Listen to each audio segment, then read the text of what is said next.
backs against the wall. That's when they're most dangerous. It's a danger game again. Look, we've got the side.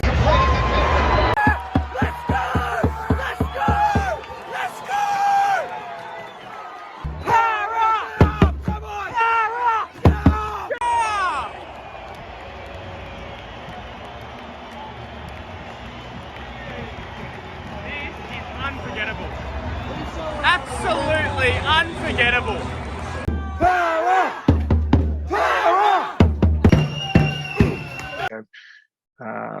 Put resources in place to help support them and make sure that they know there's genuine care for them as a person. The better off not only the players will be, but the whole game as well. I absolutely love getting behind, and I spoke to Josh Papali'i last year in regards to the Mullets for Mental Health initiative. There's so many great initiatives that maybe not the NRL as an organisation have gotten behind, but I think the players, and they're using social media. Versus the Panthers, as everyone's calling it, the Battle of the West. You hear it 1,000 times. But anyway, let's introduce the team. We've got Hayden from the Entertain House. We've got Matty Tate from Tate Sports Cards. You have myself, Troy, from the Paracave Podcast.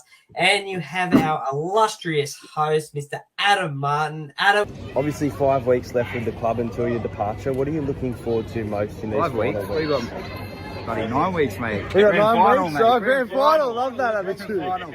9 weeks left with the club. What do you want to achieve most in the Yeah, just win a comp and just really enjoy my time with the boys that are playing here. Probably won't. I still remember back when I was a kid, I was like, yeah, I've got to get the official jersey compared to like Best and Less, whatever it was, so that have the sponsors on it. It's just, I suppose it just depends on it. So you're looking at this Melbourne one right now. There's nothing on the sleeves. Like, it doesn't look overcrowded. I was just about to say that. Move those wings to the sleeves, and I think this would be quite nice for the most part. But I don't like there being nothing on the sleeve. I really like that Suzuki in that V-shaped area there, but I think it's better than the previous jersey I looked at. So look, I'll give it a 6.5.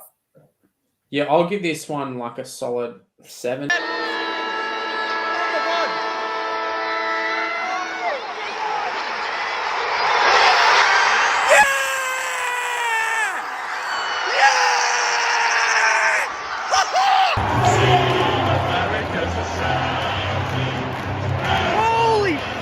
Broncos at home, but it's not a home game for them. Up against the Manly Seagull. We've got the Knights and the Bulldogs before that. I won't be vlogging that game, but here at Suncorp Stadium, treacherous conditions. I've been in Brisbane for a few days. It's going to be a pretty tough night. I've got a Broncos shirt underneath here. I think Penrith will be too good. I'm going to go Penrith by 18. I'm going to go Penrith to win 34 points to 16.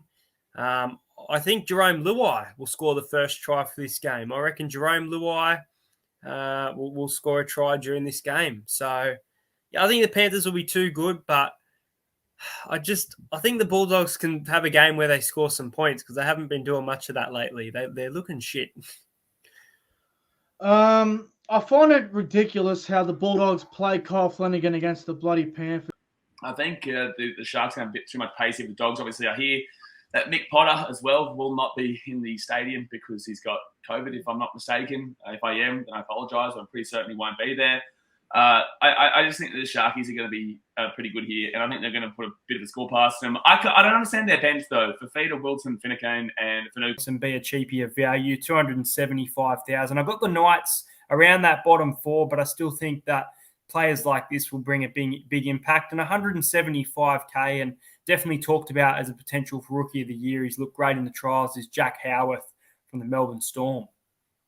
I love that bench. That's such a good bench. And I think Scott Sorensen, as you were saying, he's going to get game time. He only averaged 37 minutes last season. And I think... Watching you celebration on 150 vlogs. I believe I started watching you 3 or 4 years ago. So when the Bulldogs upset the Sharkies at ANZ, that's how far back I think I've been watching. Coach, you're going to have a fully fit Ryan Pappenhausen. You're going to have that brand new stadium in Allianz, and you're probably going to sell it out. Probably more Roosters fans, to be honest, but a big season expected of them. You've got Brandon Smith going up against his old club, and then you've got Cameron Munster for the Storm, who's re-signed after a lot of talks of him leaving the club. So I think Roosters versus Storm, it's always a fantastic game of footy. Why not open? Hayden, Entertain House, it's Norman here on behalf of Sportshed TV. Josh, Adrian and myself just wanted to say that we've been watching you for the last 2 or 3 years, and when we first started following you, we had a look back at your old videos and we found the 2018 semi-final between the Rabbitohs and the Dragons. You covered that well. Adam Reynolds clinched the game. It was a clutch moment, and the last 5 minutes was just absolutely epic. Your ability to cover that and your thoughts on the game, that's what we loved most. So keep. After the back of last week's performance, we just needed to bounce back and get back in the groove of things, and I thought we'd done that well. So we've got to be able to find consistency, and we just need to start it now. Enjoy the week off. Sorry, Hayden, I'll get your player of the game there. My player of the game, first of all, was I know you probably touched it before, but I'm going to probably go with Reid Mahoney. I thought he was superb. I agree. I think a lot of people are saying Isaiah Papali'i and Moses was good again, but I think for me it's Reid Mahoney. I think that in the last 3 weeks he's been good, but he hasn't been great, and there's been some errors in his game, and I thought he was really top. Roosters in a huge upset. And who do I think they can beat this year? Well, I'm going to go to round 8, and I'm going to go the Cronulla Sharks. They're a team that's expected to make the top 8. A lot of people, including myself, tipping them to make the top 6. I've got the Broncos in my 8 as well, but they've got some really good new recruits in Kurt Capewell. Got an outstanding forward pack that can compete with the bench and starting forward pack of the Cronulla Sharks. A little bit of inexperience in the halves, and I think Adam Reynolds is someone who will bring a lot to this game and be able to get it down, gritty, control it. And I feel like the Broncos can come away with a win at home in round 8 against Melbourne Storm, and I think we're going to see them bow out in week 1 of the finals. I'm going to tip the Raiders by 10. It's a big margin too. It's going to be a high-scoring game. I'm going to go with the Raiders 30, the Melbourne Storm 20. As for this game, I do think Melbourne will score first. I think the Raiders will be able to get back on top of them. I'm going to take Justin. How do you feel after that one? Yeah, it's good. We've given ourselves a chance. We're kind of at that we're kind of in a predicament where we're kind of hoping for results, but as long as we keep playing good footy, then The Panthers, I think Isaac Targo. Now, the reason I think Isaac Targo is I question Simonson and Wonga's defence on that wing. It's been pretty solid from Wonga Blake for the most part all year, but there's been question marks in the past. Get to it! Get to it! Get to it! I think they've beaten the Tigers, they've beaten the Bulldogs, they kept the Bulldogs scoreless, they beat the Knights. They've had these periods where they've clocked off. Those periods, the Cowboys for mine, they've got plenty of attack. I reckon the Cowboys will win by 1. I reckon you're in for a cracking game on Saturday night at Shark Park.